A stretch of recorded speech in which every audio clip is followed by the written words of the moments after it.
as they looked to bounce back from that frustrating loss against the Rams, where the quote came out a few times or words similar to it that Seattle didn't want it as much as the Rams, which is a big problem, a really big problem, especially in week one.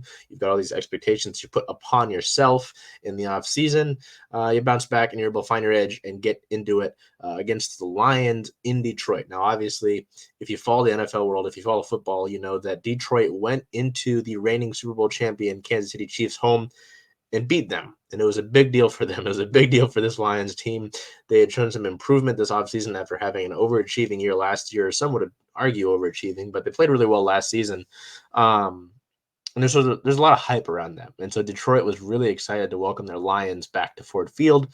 And with Seattle being without their offensive tackles and kind of being banged up, being weak after this game, was like, okay, all the momentum was with Detroit, right?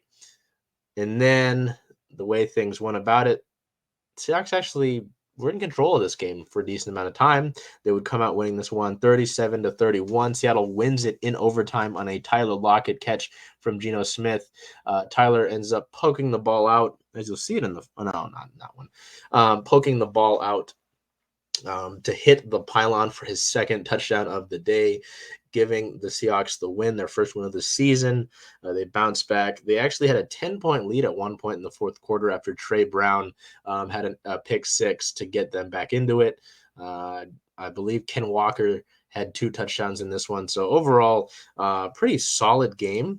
There's definitely some things to work on. Obviously, you had to go to overtime. They had a 10-point lead in the fourth. You would like to have kept that lead, but they walk out of Ford Field with the win. That game, again, could have gone a lot worse. You're without both starting tackles and Charles Cross and Abraham Lucas.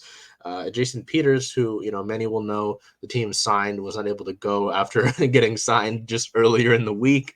A few things happened, but it's much better outlook, obviously, this week after the win against Detroit.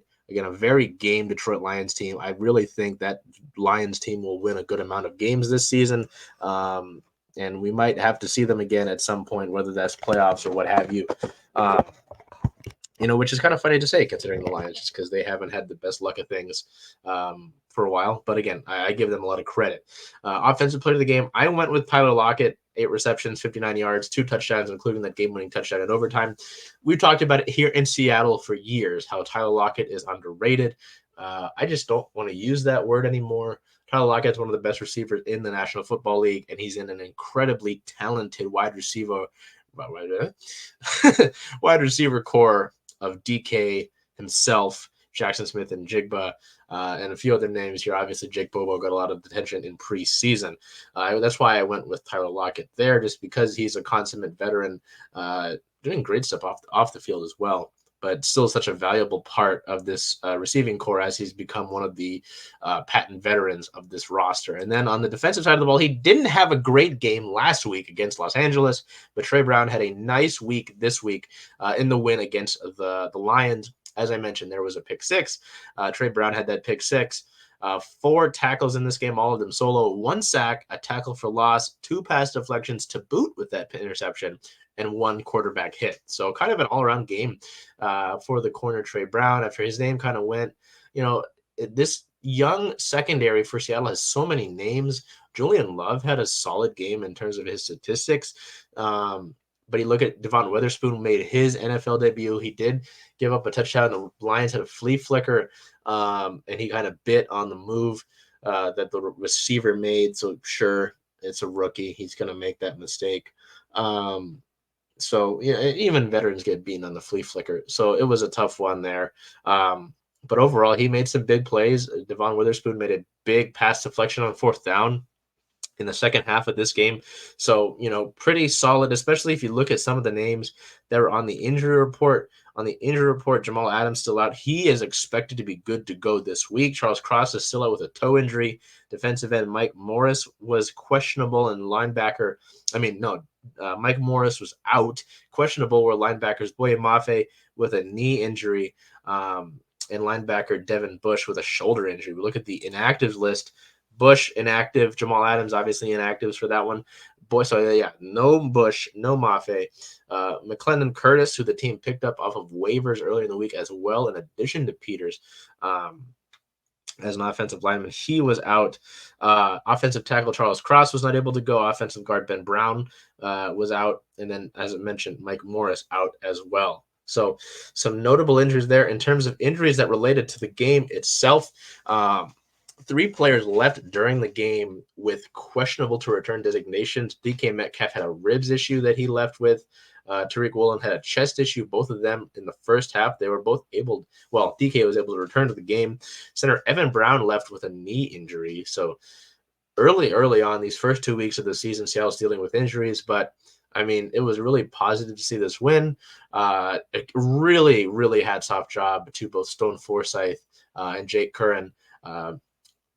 Forsyth on the left, Curran playing right tackle. There was 1 sack, and it was really, really credited to Gino.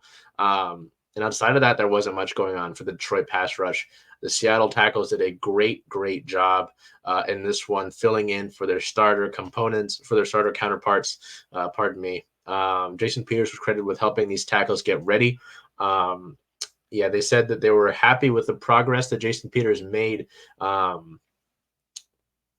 in the week leading up to it, but they didn't feel like it was good to give him that starting role and push him into the lineup just a few days after they had acquired him and after he had quote unquote gotten up off the couch. So it was a really impressive win to go in there into Detroit. Again, I really do think that this Lions team is going to be a hard one to beat throughout the course of the year. They've got a couple of great components that make them a good football team, and Seattle. Again, they probably should have won this game in regulation, but they were able to get the win regardless. 10 a.m. start, and they're going to come back, and they're going to have to play a rookie quarterback in Bryce Young this week back at home. So ideally, if you had played a lot better, you played like yourselves in week 1, you take that win. The Rams did put up a good fight against the 49ers as well in their game this Sunday, but 101, fine, doable. But if you look at this, was a talk of a lot of the week leading into this game, that teams that go 0-2 really struggle later on in the season, making the playoffs, let alone going to the Super Bowl and winning it. So good start again, median start, but good in this one to get this win. Satisfying, happy flight home. You come back, you play a rookie quarterback, try to get after him, play a Panthers team that looks a little different than these Panthers teams that the Seahawks have played earlier in years before, where it was just like we were playing the Panthers every single year.